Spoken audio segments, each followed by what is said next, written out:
लगातार मंच से आप लोग वक्ताओं की बात को सुन रहे हैं।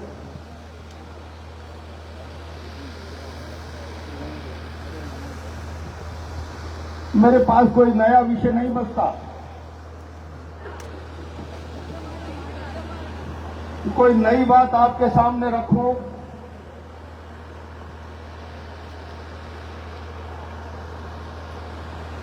तेरह तारीख की समरावता की घटना ने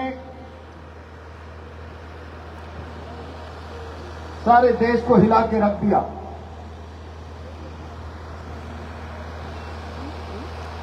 और मैंने कई बार कहा,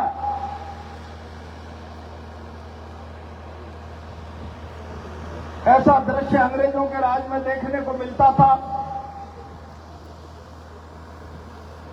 लोग जलियांवाले बाग में मीटिंग कर रहे, फिरंगी राज की पुलिस आई और लोगों पर गोलियां चलाई। हमने ये भी इतिहास में पढ़ा, जल जंगल जमीन आदिवासी की होगी, जमीन को कब्जाने के फिरंगी राज के कानून को नहीं मानेंगे। मानगढ़ में आदिवासी मीटिंग कर रहा था, अंग्रेजों की राज की पुलिस कर 85 किलोमीटर खंड में मत जोड़ी। लगातार पिछले कई दिनों से अपनी मांग को लेकर समरावता शासन प्रशासन के सामने अपनी बात रख रहा। सरकार के कानों में शीशा डाला। समरावता की बुनियादी मांग पर कोई ध्यान नहीं। और जब चुनाव का मौका आया तो सरकारों का ध्यान जाए, दिल्ली का ध्यान जाए, मतदान के बहिष्कार की घोषणा कर दी, जो संवैधानिक अधिकार। क्या गुनाह किया नरेश मीणा ने? मैं आज इस मंच से जिम्मेदारी से कहना चाहता हूं, क्या समरावता की न्याय और इंसाफ की लड़ाई में नरेश की भागीदारी पाप हो गई? समरावता को इंसाफ मिलना चाहिए, इस आवाज को ताकत देना नरेश का अपराध बन गया। नरेश समरावता की आवाज को ताकत देने के लिए जाकर लोगों के आवाम के बीच में जाकर बैठ गया। नरेश ने थप्पड़ मार दी। मैं कह रहा हूं 45-50 दिनों से जेल में बंद। मैं राजस्थान के मुख्यमंत्री जी से कहना चाहता हूं, मुख्यमंत्री जी, थप्पड़ कांड पूरे देश के मीडिया ने एक पक्ष पर रख दिया,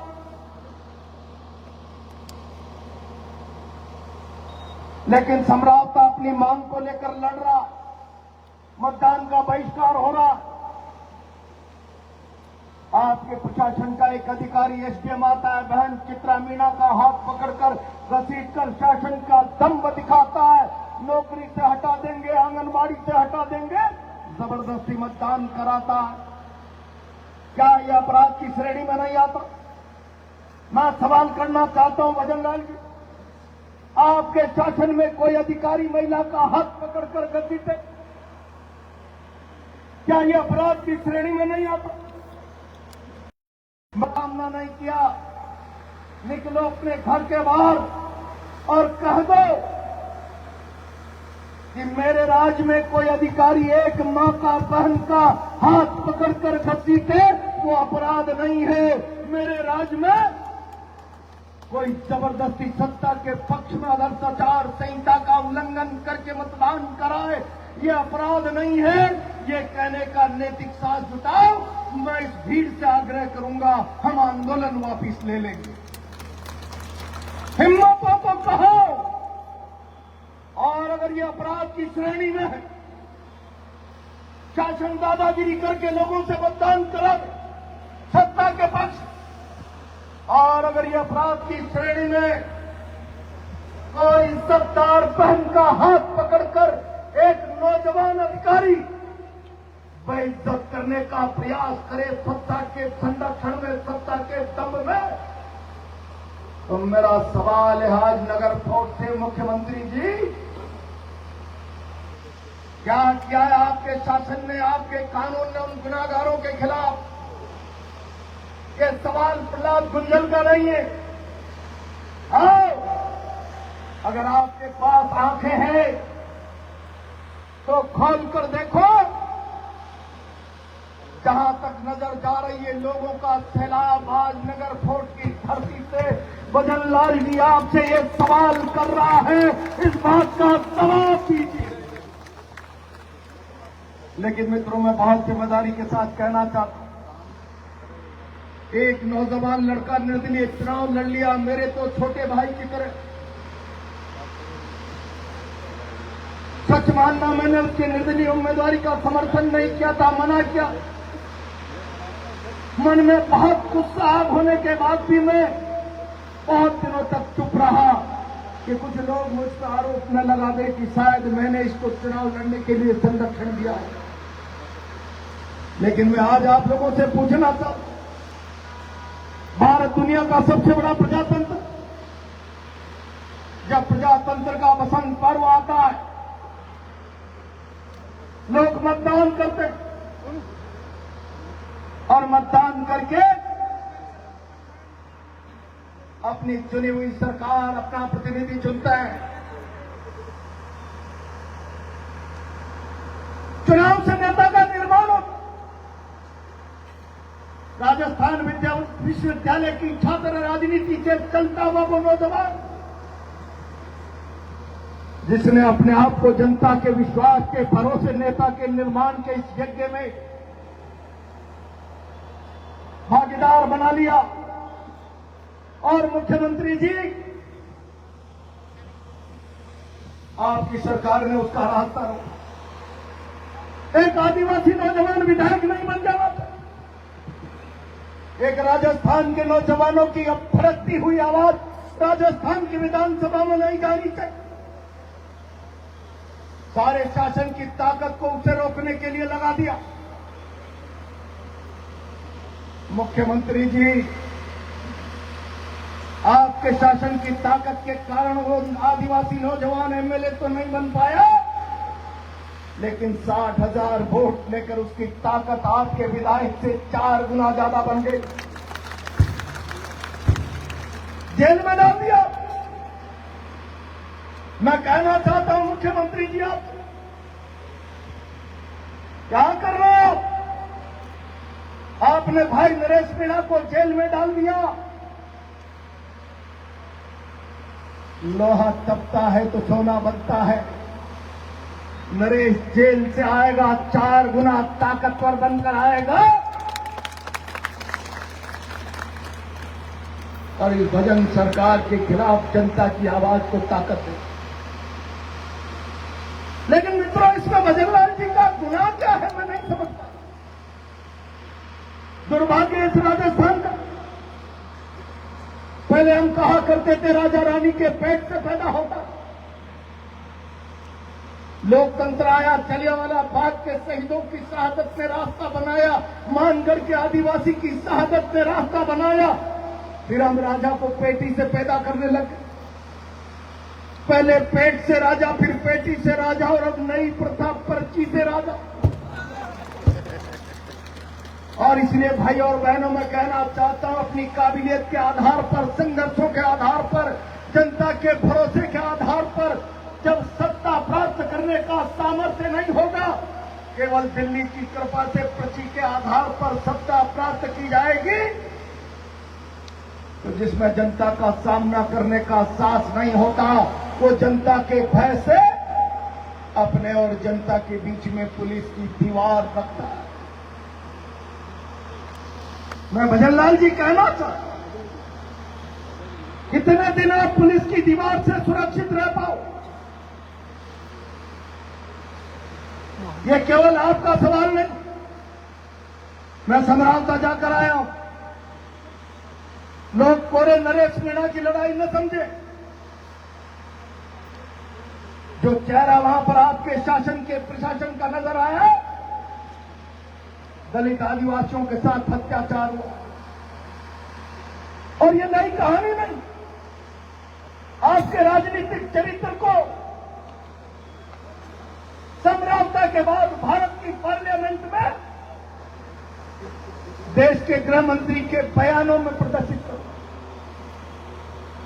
प्रधानमंत्री जी, आपकी सरकार की मानसिकता दलित विरोधी, आपकी सरकार की मानसिकता आदिवासी विरोधी, और आपके मुख्यमंत्री को यह मुगालता हो जाए कि ये चंद उर्दीधारियों की लाठियों के बल पर आदिवासी और दलित की आवाज को बंद कर सकते हैं, तो मानगढ़ के इतिहास का अध्ययन कीजिए। दुनिया की सबसे ताकतवर सरकार की गोलियों की आवाज भी दलित आदिवासी की आवाज को दबाने का सामर्थ्य नहीं रख पा। मैं चुनौती ले रहा हूं, बहुत जिम्मेदारी के साथ कहना था। मेरे सामने बैठे हुए सैलाब, मैं सैल्यूट कर रहा हूं आप। मैं चौथा बरवाड़ा गया, भाई प्रहलाद मीणा और मुकेश मीणा ने मुझे कहा कि आना ही पड़ेगा प्रहलाद गुंजल, बात खराब हो जाए। मैं निराशा संख्या देखकर, मुझे एक बड़े नेताजी ने कहा, प्रहलाद गुंजल अब मत बोल, मुद्दे की गर्मी खत्म हो गई। मैंने आग्रह पूर्वक कहा, हम मुद्दे की गर्मी और सर्दी के आधार पर जंग के फैसले नहीं करते, अन्याय के खिलाफ लड़ने के लिए आवाज उठाओ। आप मुझे मुद्दे की गर्मी की बात बता रहे हैं, मैं आपका सम्मान करता हूं। आप मुझे जरा मुद्दे की गर्मी और सर्दी की बात बता रहे हो तो ये भी बताओ।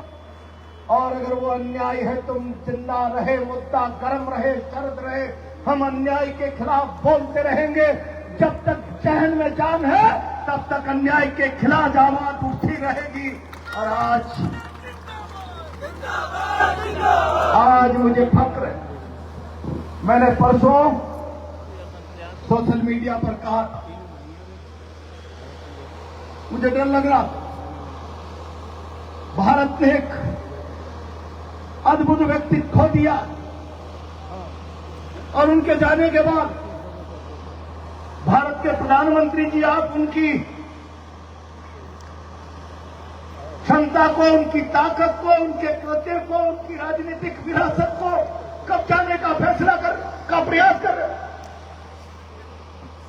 जबकि आपने प्रधानमंत्री बनते ही कहा था, जरा रेनकोट पहनकर सावर के नीचे नहाना सीखे तो मनमोहन सिंह जी से सीखे।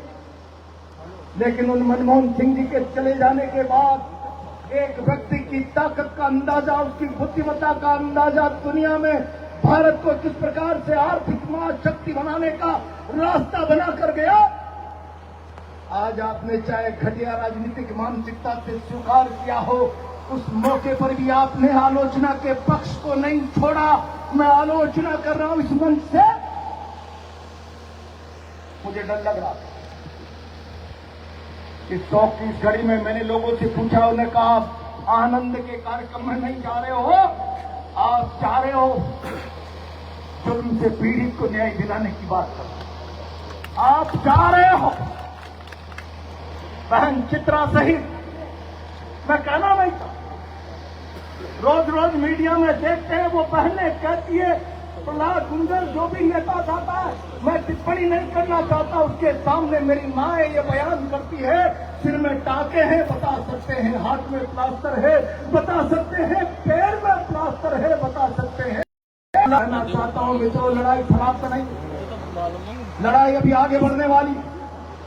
इनकलाब के नारे का मतलब समझ लीजिए, मैंने बरवाड़ा में भी कहा, इनकलाब में कुर्बानी छुपी है।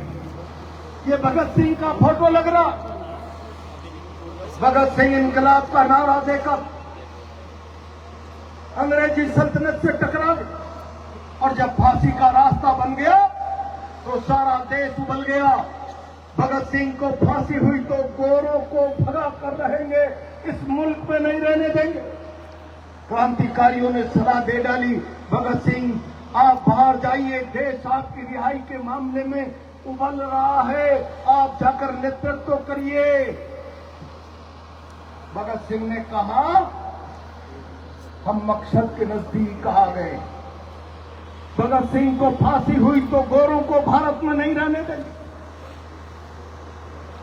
हम मकसद के नजदीक आ गए। देश में ये भाव आ गया।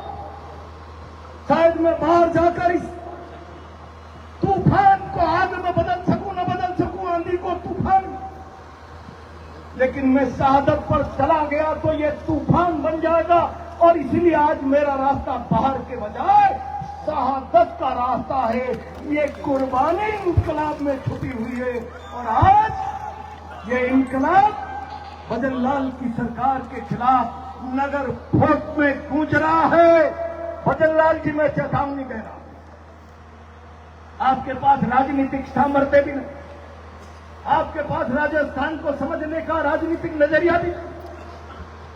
मैं कोई मुख्यमंत्री के ओहदे पर बैठे हुए सम्मानित व्यक्ति, आपसे मेरी मित्रता भी रही है। मैं कोई नीचा दिखाने के नजरिए से आपसे बात नहीं कर रहा हूं, लेकिन मैं आरोप लगा रहा हूं आपकी पार्टी का नजरिया दलित के खिलाफ, आदिवासी के खिलाफ है, गांव के खिलाफ है, गरीब के खिलाफ है, किसान के खिलाफ। अगर गांव गरीब के खिलाफ नहीं होता, मैंने देखा अभी खाचरियावास जी करे किरोड़ी लाल जी का सीमेंट फैक्ट्री आंदोलन। खाचरियावास जी, आपने उस आंदोलन को देखा होगा। प्रहलाद गुंजन उस आंदोलन में 25 दिन तक भरतपुर की सेवर जेल में रहकर आया था। 25 दिन। मैं इस मन से कहना था, एक उम्रदराज नेता भजनलाल जी, जिस रोज डॉक्टर किरोड़ी लाल ने पुलिस की लाठियों से अपने आप को अस्पताल में पहुंचाया होगा, राजनीति में आपका जन्म भी नहीं हुआ होगा, आप मुख्यमंत्री बन गए। लेकिन आपने क्या मर्यादा रखी? समरावता में कहकर चले गए हम न्यायिक जांच कराएंगे, एक एक भाई की भरपाई कराएंगे।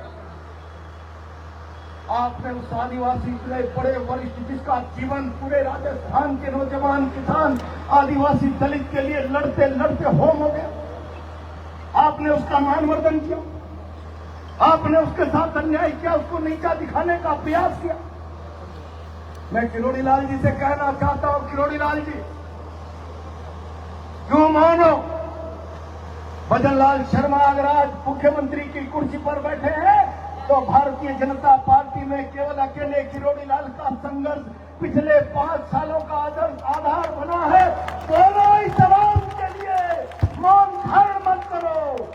समरावता को न्याय चाहिए, उठकर खड़े हो मुख्यमंत्री के खिलाफ और बोलो कि राजस्थान का आदिवासी आपके साथ खड़ा है, लेकिन मौन धारण मत करो, जिल्लत बर्दाश्त मत करो। इस सरकार ने आपको हाशिए का आदमी बनाकर खड़ा कर दिया। आपके संघर्ष के इतिहास को इस सरकार ने दफनाने का कार्यक्रम बना दिया। मैं आज समरावता की नगर फोर्ट की धरती से चुनौती दे रहा हूं, भजनलाल जी, आप कितनी ही आदिवासी विरोधी मानसिकता, ये फिक्र पहले धर्म के आधार पर लोग लड़ाएंगे। हरियाणा में ओबीसी के आप लोगों को आपस में लड़ाएं। मैं बहुत इस पर नहीं कहना चाहता, लेकिन मैं इतना कहना चाहता हूं, जातियों को लड़ाकर, जातियों में मतभेद पैदा करके, जातियों को हताश निराश करके, प्रताड़ित पीड़ित करके सत्ता आपका मकसद, ये राजस्थान समझ गया है। मैं इस मन से आपको चेतावनी दे रहा हूं। मित्रों, मैं बहुत लंबी बात नहीं करूं, मैं आज थोड़ा सा उत्साहित, मंच पर सारे लोग जिम्मेदार लोग बैठे हुए, मैं तमाम जिम्मेदार लोगों से आग्रह करना, मेरे भाई नीटू जी भी मध्य प्रदेश से आए, झंडेल जी मेरे भाई वो भी आए, कुछ लोग और भी हैं आदिवासी नेता, 2 विधायक, बाप पार्टी, कुछ रिटायर्ड अधिकारी बैठे हैं, कुछ समाज सेवी बैठे हैं, कुछ सरपंच लोग बैठे हैं, मेरे सामने धधकता हुआ गोला नौजवान बैठा हुआ, जिसके अंदर आग। मैं मंच से आग्रह कर रहा हूं, मांग पत्र हमारा तैयार है, मंच पर हम बुलाकर अधिकारी को ज्ञापन देंगे और साथ में चेतावनी देंगे। मैं आज आप लोगों को यह नहीं कहना चाहता आओ, मैं कई जिलों में घूमा हूं इस बैठक के लिए, और मैंने एक ही बात कही कि प्रजातंत्र में सरकारों को डराने का हथियार जनबल, और इसलिए मैं 29 तारीख का आह्वान आपको सिर काटने नहीं, सिर गिराने के लिए कर रहा हूं। आज आप लोग आए इस ताकत, मुख्यमंत्री जी के आंख नाक कान शासन के लोगों आगाह कर दो, नजरअंदाज न करे, इतना है पंचायत। अगर इसको नजरअंदाज करने का प्रयास किया तो गंभीर परिणाम होंगे, राजस्थान की धरती पर जल चला जाएगा। मैं चुनौती देना चाहता हूं, और इसलिए मैं आज कह रहा हूं, मैं जिम्मेदारी के साथ कह रहा हूं, मैं अकेला क्या घोषणा करूंगा। 10 लोगों के साथ जयपुर में चर्चा करेंगे। नए साल के बाद 1-2 दिन में हम इस सरकार को 10 दिन का समय दे रहे हैं। नरेश मीणा सहित मैं अभी आ रहा, और नया गांव के एक सज्जन मिल गए, मेरा बेटा को दंग रह गए, क्या होगा? बाद में पता चला पुलिस उठाकर जेल में ले गई। भजनलाल की अंधेर नगरी चौपट वाला, क्या आपने आपकी पुलिस को यह अधिकार दे दिया? सड़क पे चलते हुए आदमी को गुनाहगार बना दो, उसके साथ जुल्म करो, अन्याय करो, अत्याचार करो। बेगुनाहों की रिहाई तत्काल प्रभाव से हो जानी चाहिए, नरेश सहित तमाम लोगों की। और जिनकी संपत्तियां जलाई है उन तमाम संपत्तियों का पुनर्भरण हो जाना चाहिए। और जिन अधिकारियों ने समरावता में जुल्म अत्याचार किया है, कानून का उल्लंघन किया है, उन अधिकारियों के खिलाफ कार्रवाई और राजस्थान हाईकोर्ट के सिटिंग जज से न्यायिक जांच कराई जानी चाहिए। ये मंच बैठा है, मैदान में डट जाना, पीछे मत हट जा। मैं बहुत जिम्मेदारी से कह रहा हूं, मैंने सरकारों के खिलाफ कई बड़े आंदोलन लड़े, अनुभव के आधार पर सबसे प्रार्थना कर रहा हूं, मंच की मर्यादा को भंग मत करना। 10 दिन में सरकार ने अगर सकारात्मक कदम नहीं उठाए तो अगला पड़ाव राजधानी में होगा और बेमियादी होगा।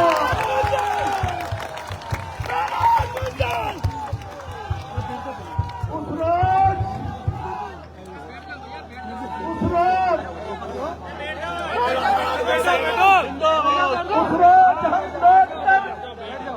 रोज हम जाएंगे, शाम को लौट कर नहीं आएंगे जब तक निर्णय नहीं हो जाएगा। और भजनलाल जी,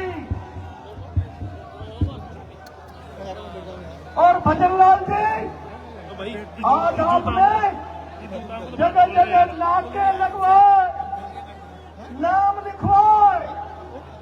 मैंने अजमेर आईजी को कहा, आग में घी मत डालो, ये नाम लिखने से कोई डरने वाला नहीं। मैं परसों गया था,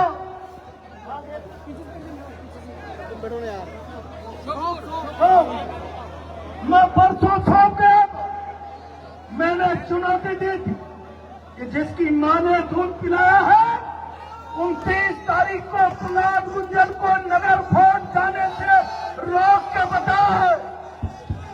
और अब जिस रोज जयपुर चलेंगे, रास्ते में रोका, भैया उनके आइडिया यार आप बिल्कुल वो जिस रोज जयपुर चलेंगे, बेमियादी पड़ाव करेंगे, रास्ते में रोका तो राजस्थान रुक जाएगा। आज से राजस्थान के कोने कोने में इस बात का हलक जगा दो। यही आह्वान करते हुए अपनी बात को विराम देता हूँ। बहुत बहुत धन्यवाद।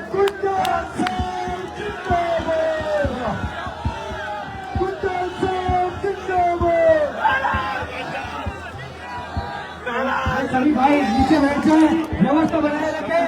सभी भाई नीचे बैठ जाए, क्रांतिकारी भाई सब नीचे बैठ जाए, व्यवस्था बनाए रखें। अभी तो बहुत क्रांतिकारी भाषण बाकी